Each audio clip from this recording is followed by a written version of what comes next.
ثلاثة. يلا. سيادة الريس، أنا واحدة جوزي متوفي ومليش حد غير ربنا وحضرتك.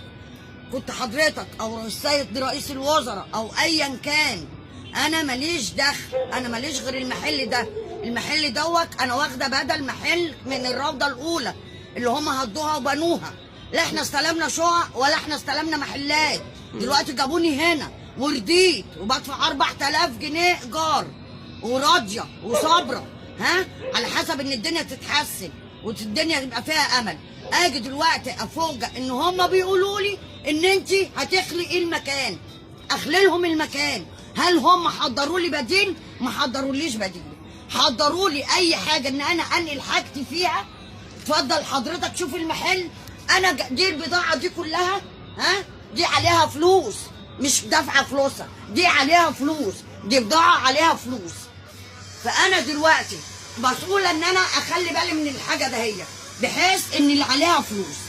انا اجيب فلوس الحاجه دي منين؟ لدرجه ان انا كان ليا معاش والدي 1400، انا ده عملت بيهم قرض. انا حتى ماليش، ما باخدش جنيه من معاش والدي. انا ماليش دخل تاني، ماليش اي حاجه تاني. اروح فين واجي منين؟ انا ماليش غير ربنا وانتم.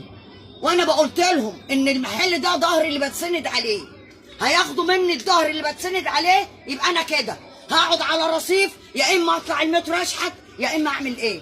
انا مريضه، انا مريضه ومش عارفه اجيب علاجي، مستخسره اجيب علاجي عشان اسد ايجار المحل واسد ايجار شقه واخداها قانون جديد بدفع 4000 جنيه.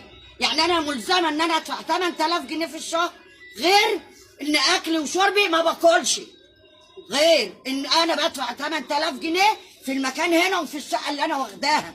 وتسليم شقق احنا مش عارفين نستلم ولا لينا عارفين راسنا من رجلينا.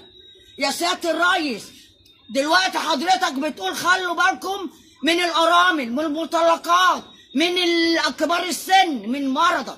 احنا بنتكلم مع الحكومه، الحكومه بتقول لنا ده كلام، مفيش فعل. انا عايزه اشوف الفعل. انا مش مستفاده من البلد، انا مش مستفاده باي حاجه، انا مش مستفاده بحاجه، ولا عارفه اجيب علاج، ولا عارفه اجيب حاجه، ولا عارفه اكل لقمه عدله. انا السكر بيطحن فيا ومش عارفه اجيب علاجي. وفي الاخر هيسحبوا المحل، وفي الاخر عايزين يسحبوا مني الحاجه اللي انا سانده نفسي عليها. ولا امد ايدي اشحت في الشارع؟